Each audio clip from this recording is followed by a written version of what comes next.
बिस्मिल्लाहिर्रहमानिर्रहीम। अस्सलाम वालेकुम। आप देख रहे हैं हालात। मैं हूं सईद चौधरी। पहले व्लॉग में हमने जिक्र किया था जो न्यूजीलैंड की क्रिकेट टीम है वापस गई है, सिक्योरिटी थ्रेट बना के इस तरह का बहाना करके जो भी हुआ, बहरहाल वापस चल गए। और फिर हमारे वज़ीर-ए-आज़म साहब ने उनको फ़ोन किया, न्यूजीलैंड की वज़ीर-ए-आज़म को, क्या वज़ीर-ए-आज़म को मुँह उठा के इस तरह फ़ोन कर देना चाहिए था। इस पर कमेंट्स आए हैं हमारे पिछले व्लॉग के, इस पर बात करेंगे। और फिर शाह महमूद कुरैशी ने जो दोशंबे में ये बयान दिया था तहरीक तालिबान पाकिस्तान के हवाले से मशरूत माफ़ी का, उस पर मुक़्तदरा के कुछ तफज़ात हैं, वो क्या हैं उस पर बात करेंगे। और फिर जो अवान नुमाइंदगान है उसकी उमूर ख़ारिजा की कमेटी में पाकिस्तान को धमकियाँ और पाकिस्तान को सबक सिखाने की बातें की गई हैं। और फिर नून लीग के अंदर जो बयानिए का झगड़ा और जानशीनी का रौला, इस टाइप जो बातें चल रही हैं, और जवेद लतीफ़ जो उनके सीनियर मेंबर हैं उनको शोकॉज़ नोटिस दे दिया गया उनके एक प्रोग्राम के हवाले से। और फिर अंदर चल क्या रहा है, क्या वक्तन जो बातें हो रही हैं ऐसी है या ये सिर्फ अफवाहें हैं। यार इससे पहले 2-3 दफ़ा बात करने की कोशिश की है मैंने दारुल उलूम हक्कानिया की, और पहले भी गलत हो गया। जो उस अदारा के बानी हैं मौलाना अब्दुल हक साहब मरहूम, तो वो एक दफ़ा मैंने कह दिया जनाब वो सिराजुल हक के वालिद साहब हैं, और आज मैंने तस्हीह करने की कोशिश की और बताना गया था कि वो समील हक साहब के वालिद मोहतरम थे, समील हक मरहूम के। तो ये दोनों का बाप बेटे का जिक्र इकट्ठा हो नहीं रहा। शायद मेरे लाशऊर में कोई बात ऐसी है कि मैं उनके जो रिश्ता है उसको थोड़ा सा गड़बड़ कर देता हूँ, या शायद बयान करते वक्त मुझे कुछ ऐसा हो जाता है। वो असल में ना बात यह एक वाक़या एक मैं आप बताता हूँ आपको, अब्दुल हक साहब के हवाले से और उनके बेटे के हवाले से, समील हक साहब के हवाले से। तो अब्दुल हक साहब के बारे में ये कहा जाता है बहुत पाकबाज़ आदमी थे, बड़े परहेज़गार थे, और लोग कहते थे अगर किसी ने किसी वली अल्लाह को देखना है तो वो अब्दुल हक साहब की ज़ियारत कर ले रहमतुल्लाह अलैह। तो वो जब उनका इंतकाल हुआ है और मौलाना समील हक साहब जो हैं वो नमाज जनाजा पढ़ाने के लिए आए हैं, तो जो अब्दुल हक साहब के करीबी दोस्त थे या अजीज़ थे या मुरीदैन थे या स्टूडेंट थे, उन्होंने कोई समील हक साहब को कहा कि आप ना पढ़ाएं नमाज जनाजा, क्योंकि अब्दुल हक साहब जो हैं उन्होंने ये कह के गए थे कि मेरा जनाजा समील हक साहब ना पढ़ाएं। तो लेकिन वो ज़ाहिर है वो बेटे थे और जानशीन भी थे उनके, वो इमामत के लिए खड़े हो गए। तो वो कहते हैं कि ऊपर से कोई परिंदा गुजरा है तो वो बीट कर गया उनके कपड़ों पे, ऊपर से गिरी है, जिससे उनके कपड़े नापाक हो गए, ज़ाहिर नापाक हो गए। फिर उनको धोया उस हिस्से को और दोबारा वज़ू किया और दोबारा फिर इमामत के लिए वो आते हैं वहाँ। तो कान में कोई ख़ारिश या कोई ऐसे वो लगाते हैं हाथ, तो वहाँ से खून वो जन रिसना शुरू हो जाता है। और तो पता ही है आपको कि खून निकल कर बह जाए तो वज़ू टूट जाता है, वो फिर वज़ू टूट गया उनका। तो फिर उन्होंने दोस्तों ने जो उनके पहले मना करने वाले, उन्होंने कहा यार हम तो बस करो, बस रहने दो। ये वाक़या बस है मेरे ज़हन में अटका हुआ था। तो जब भी अब्दुल हक साहब और समील हक साहब का जिक्र होता है तो मेरा दिमाग में ये एक ना वाक़या एक फ़िल्म से चलने लग जाती है। तो शायद उसी तनाज़र में कोई पता नहीं कैसे गड़बड़ हो रही थी, हालांकि 2 दफ़ा मैंने जिक्र किया, दोनों दफ़ा ये गलत हो गया, उसके लिए माफ़ी चाहता हूँ। तो अब बात करते हैं जो क्रिकेट टीम वापस गई है और वज़ीर-ए-आज़म साहब ने फ़ोन खड़का दिया और ख़ातून ने कहा नहीं भाई हमें तो अजीज़ है अपने लोगों की जाने, तो सॉरी। और लेकिन वो ये बताया नहीं कि थ्रेट कहाँ से आया है, उन्हें कैसे पता चला, रिपोर्ट कहाँ से आई है, ये बात नहीं बताई उन्होंने। अब हमारे वज़ीर-ए-आज़म साहब को ये बड़ा ज़ोम है कि वो किसी को फ़ोन करेंगे तो उनकी शख्सियत का जो सहर है और जो करिश्मा है उसमें वो डूब जाएगा, और वज़ीर-ए-आज़म साहब जो कहेंगे वो मान लेगा, वो हिप्नोटाइज़ कर देंगे उसको, या मिसमरीज़ कर देंगे, जो भी उनके दिमाग में है। तो उन्होंने उठा के फ़ोन खड़का दिया। वो मैंने पता किया है जो माहिरीन हैं अमूर ख़ारजा के, क्योंकि हमारे एक दोस्त ने कमेंट किया हुआ था कि कैसे फ़ोन करना चाहिए था। तो जो माहिरीन हैं और ख़ास तौर पे जो ख़ारजा अमूर को देखने वाले सहाफ़ी हैं, वो कहते हैं ऐसे तो यार होता ही नहीं, जैसे ये कर दिया कोई हॉटलाइन थोड़ा थी दोनों के दरमियान। वो तो पहले मामला जब वज़ीर आज़म की सतह पे या सरबराह मुमलकत के दरमियान आपस में राब्ते होते हैं, तो बहुत सारी बातें पहले से तय होती हैं ताकि वो फौरी तौर पे कोई ऐसा बात या ऐसा मुतालबा सामने ना आ जाए जिससे वो राब्ते के दरमियान बदमज़गी हो जाए। तो खान साहब ने अगर ये किया था तो ये खाता सारा यार नहीं जाता है। वजारत ख़ारजा हमारी ऐसी है कि बिल्कुल नैलों की है। इनको ये पता ही नहीं था कि ये वाक़या हो सकता है। इनकी ख़ारजा पॉलिसी इतनी कमज़ोर है कि जनाब वो अचानक वापस चले गए, और वो जो रिपोर्ट करने वाले और हसास अदारे हैं वो भी, उनको भी पता नहीं था कि क्या हुआ क्या नहीं हुआ। ख़ारजा अमूर की सतह पर, ये बोर्ड की सतह पर, पहले ये मामला क्रिकेट बोर्ड पाकिस्तान और न्यूजीलैंड के बोर्ड के दरमियान ये बातें होनी चाहिए थी। अगर वहाँ मामला तय नहीं होते तो उसकी तो तफसीलात सामने आ ही नहीं रही कि हमारे जो नए चेयरमैन साहब हैं उन्होंने क्या किरदार अदा किया है बयानबाजी के अलावा, और फिर वज़ीर आज़म को क्यों कूदना पड़ा बीच में। ये सारी चीज़ें, ये कमज़ोर जो ख़ारजा पॉलिसी है उसकी, और एक बिला वजह की खुद पसंदी और ख़ुद को एक हीरो समझने का जोम, ये उसका शाखसन है। मज़ीद बेइज्जत हुए, नहीं करना चाहिए था फ़ोन कि वज़ीर आज़म ने वज़ीर आज़म से बात की, फिर भी बात नहीं बनी। ये गड़बड़ वाली बात तो है। और फिर हम बात करते हैं उस पर जो वज़ीर ख़ारजा ने बयान दिया है कि मशरूत तौर पर माफ़ी देने के लिए तैयार हैं अगर तालिबान पाकिस्तानी आइन को मान लें और अपनी दहशत गर्दी की जो कार्रवाई हैं वो तर्क कर दें तो उन्हें माफ़ी दी जा सकती है। तो इस बयान पे भी अवाम की तरफ से भी रद्दमल आया कि यार 80,000 लोग जो हैं वो इस जंग में शहीद हुए हैं पाकिस्तानी, 150 अरब डॉलर का नुकसान हुआ लोग कहते हैं, लेकिन उससे भी ज़्यादा जानों का नुकसान। और आपके वज़ीर आज़म साहब, यार ये भी वज़ीर आज़म है, अगर मैं होता 9/11 के बाद वज़ीर आज़म तो मैं अमेरिका की जंग कभी नहीं लड़ता, अमेरिका को कभी मैं वो ना देता ये जो मुशर्रफ ने किया था। यार ये 2002 वाले जो इलेक्शन हुए थे ना, उसमें हर जमात का जो लीडर था ना उसको मौका दे दिया था, जैसे भी दिया मुशर्रफ ने, कि पार्लियामेंट में पहुंच जाए, कौमी असम्बली में। तो ये भी पहुंच गए थे, तारल कादरी साहब भी पहुंच गए थे। हर जमात का, तकरीबन हर जमात का सरबराह जो था वो उस पार्लियामेंट में मौजूद था। मुझे नहीं याद पड़ता कि किसी एक बंदे ने भी कभी पार्लियामेंट के फोरम पर मुशर्रफ के इस इक़दाम को, जो वो शरीक हुआ है जंग में अफ़गानिस्तान में, कभी मजम्मत की हो। खान साहब का कोई बयान ऐसा नहीं है उस वक्त।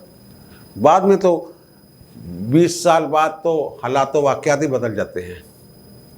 वो पीछे जो हालात होते हैं वो बंदे की नज़रों से ओझल होते हैं कि उस वक्त क्या सूरत हाल थी, उस वक्त क्या अफरा तफरी मची हुई थी, क्या हाथ पाँव फूले हुए थे। अब इस मौका पर तो कहना हर बंदा वो तैयार है कि जनाब अगर मैं 1947 में मैं होता तो मैं पाकिस्तान को ये आइन दे देता, अगर मैं 1958 में वज़ीर आज़म होता तो मैं मार्शल न लगने देता, मैं अयूब को कान से पकड़ के निकाल देता। इस तरह बातें तो कोई भी, अगर के साथ तो कोई बात भी की जा सकती है।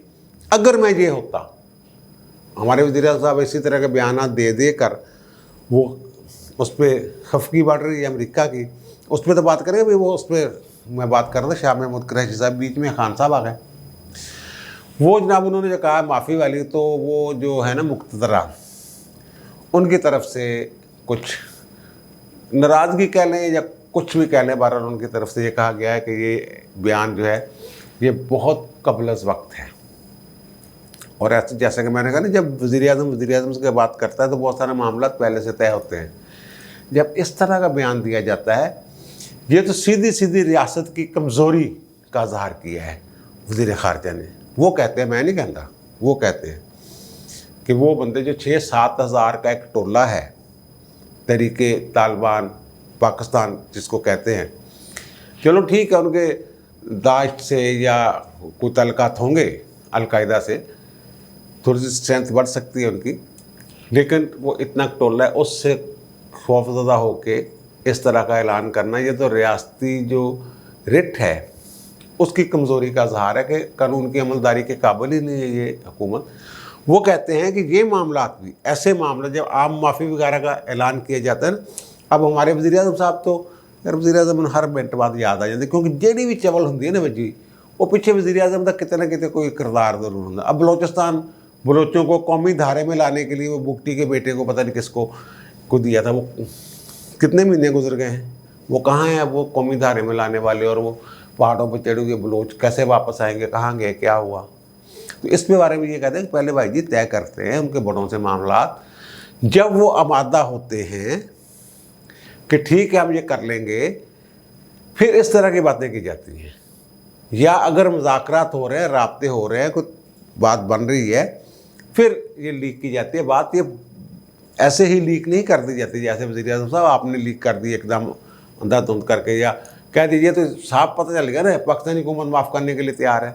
अगर वो आके जो 80,000 बंदों के जो कत्ल में जिनका नाम है शोहदा में कि उन्होंने शहीद किया, वो खुद भी अब कह रहे हैं कि ऐसे नहीं मानते पाकिस्तान दे आइन, तो उनके बारे में इस तरह एक कमज़ोरी का इज़हार करके वो मुक़तदरा को थोड़ा सा इन्होंने नाराज़ किया कि यार पुछ तो लिया करो, सिन्ने भाई बयान ठोक देंगे हो, उदा के वज़ीर-ए-आज़म टक्करे, उदा के सानू वज़ीर ख़ारजा मिलिया, इस तरह की बातें हो रही। और वो जो अमरीकी माने नुमाइंदगान की बात मैं कर रहा था ना, वहाँ एंटोनी ब्लिंकन जो उनके वज़ीर ख़ारजा हैं, वहाँ वो उमूर ख़ारजा की कमेटी में पेश हुए थे, बड़े सख्त सवाल जवाब हुए। वो हमारी तरह थोड़ा होता है कि जनाब किसी सवाल का जवाब ही नहीं देना, रिकॉर्ड गायब कर देना वगैरह वगैरह।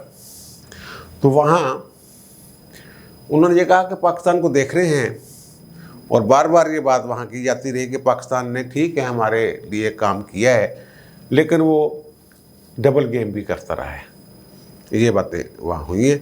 और फिर वहाँ उनके जो 2 मेंबर हैं ऐवान नुमाइंदगान के, और कास्त्रो है एक का नाम, एक का पता नहीं क्या नाम है, बिल कैटिंग या इस तरह का नाम है, उन्होंने कहा है जनाब पाकिस्तान को तो सबक सिखाओ। इसने तो यार वो कहते हैं कि नॉन नेटो लाई के तौर पर जब 9/11 हुआ तो उसके बाद वो अफ़गानिस्तान में आए थे, तो नॉन नेटो लाई के करार देकर कुछ उन्होंने इन्हें दिए थे, हथियारों तक रसाई और कुछ इस तरह की बातें थी।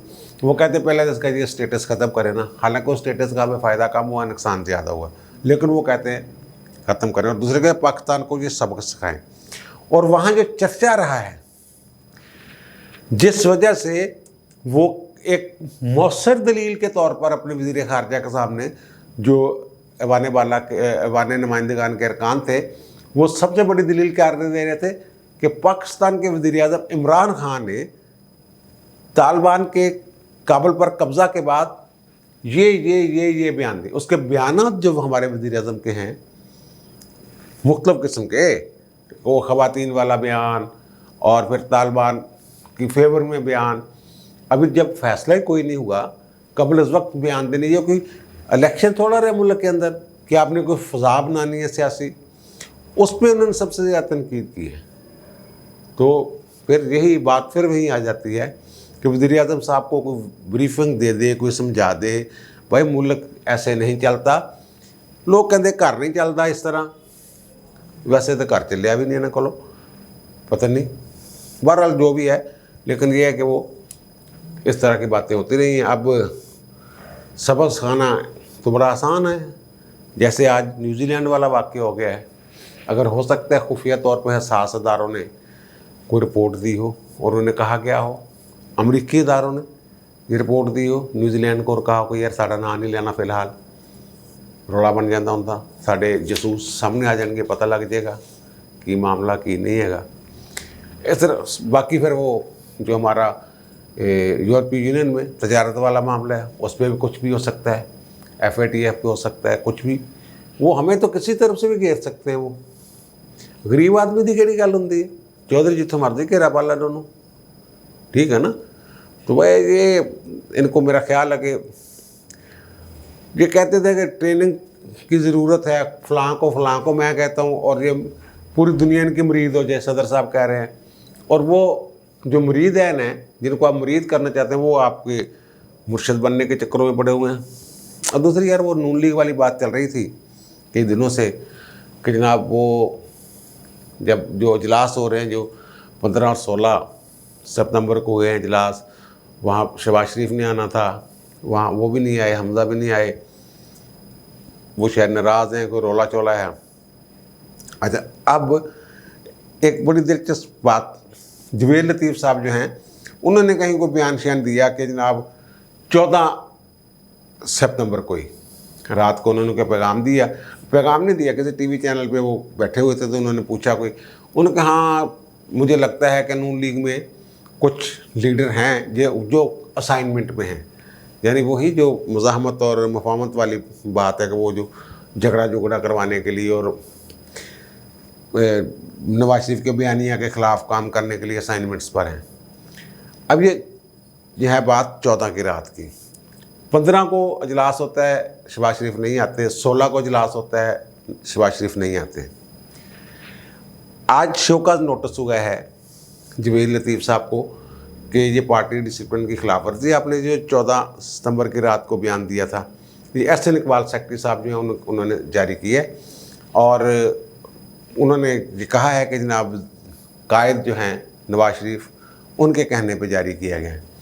अच्छा, जवेद लतीफ़ साहब आज एक प्रोग्राम में थे जियो के, वो शहजाद इकबाल के प्रोग्राम में थे। अब ये लाइन देखें कहाँ से आती है और कैसे। वो कहते हैं जनाब क्योंकि शहबाज शरीफ चाहते थे कि आपको नोटिस दिया जाए, नवाज शरीफ रुकावट था, इसलिए 15 और 16 के जो इजलास थे, तंजीमी इजलास मॉडल टाउन वाले, उनमें शहबाज शरीफ शरीक नहीं हुए। 14 की रात को 8-10 बजे वो ये बयान आता है उनका। उसके बाद 15 को इजलास है, 15 वाले इजलास चले जाते ना। वो कैसे पता चल गया कि शहबाज शरीफ ने नवाज शरीफ ने मना कर दिया। बार बार ये सवाल कर रहे हैं कि ना वो मना कर दिया था इसलिए। अब वही लोग जो हैं इसी तरह की खबरें फैलाने वाले, यार सीधी सी बात है, नवाज शरीफ अगर कहना हो चुप कर जो, सारे चुप कर जाएंगे। नवाज शरीफ कहे शहबाज ये कर दे, वो कर देगा, वो रोक दे, वो रुक जाएगा। ये एमी वो लोग ना नून में से शीन निकालने वाले चक्रों में वो सारे बिला वजह कैसे प्रोपेगेंडा कर रहे हैं। मैंने कहा इनके एक बड़े को, नून लीग के, कि मैं कहा यार वो जो कह रहे हैं कि इसलिए नहीं जा रहा था, कल वाले इजलास में भी नहीं जाना चाहिए उनको, शहबाज शरीफ को। उन्होंने कहा यार असं इस गल तो गौर ही नहीं करते, एक कोई साढ़े दिल चोर हो तो ऐसी हरकत करिए नहीं, ऐसी चलाकियाँ दिखाइए कोई। उन्होंने कहा वो शहबाज शरीफ तो कल जा रहा है सियालकोट, वो कंटोनमेंट में जो इलेक्शन जीता है वहाँ लोगों का शुक्रिया अदा करने और वहाँ मिलने का जासफ से और वहाँ लोगों से। तो उसने कहा इजलास में आना है, कल पता नहीं इजलास है भी नहीं है। वो ऐसे ही अगर वो इजलास में चले गया फिर ये कहेंगे देखिए ऐसे क्या सी नहीं, इस वजह से नहीं आ रहे हैं, नोटिस हो गया तो ना आ गया।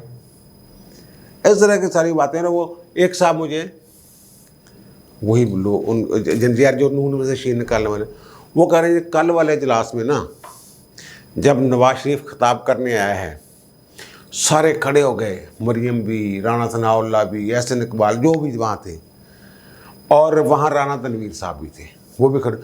जब नवाज शरीफ आया है तो सब ने क्लैपिंग की, तालियां बजाई, लेकिन राना तनवीर साहब जो हैं देखे ऑब्जर्वेशन जसूसी कि वो ऐसे टेबल पे हाथ रख के बस खड़े रहे, तालियां नहीं बजाई।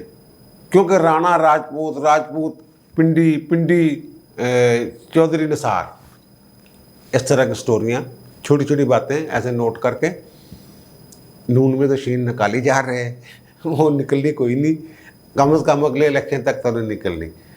बाकी जो ख्वाहिश करने पे तो वो हज़ारों ख्वाहिशें हैं, कि हर ख्वाहिश पे दम निकले, बहुत निकले मेरे अरमां, फिर भी कम निकले। अब मुझे इजाज़त दीजिए, इंशाल्लाह दोबारा मुलाकात होगी कल नए विला के साथ। अल्लाह हाफ़िज़।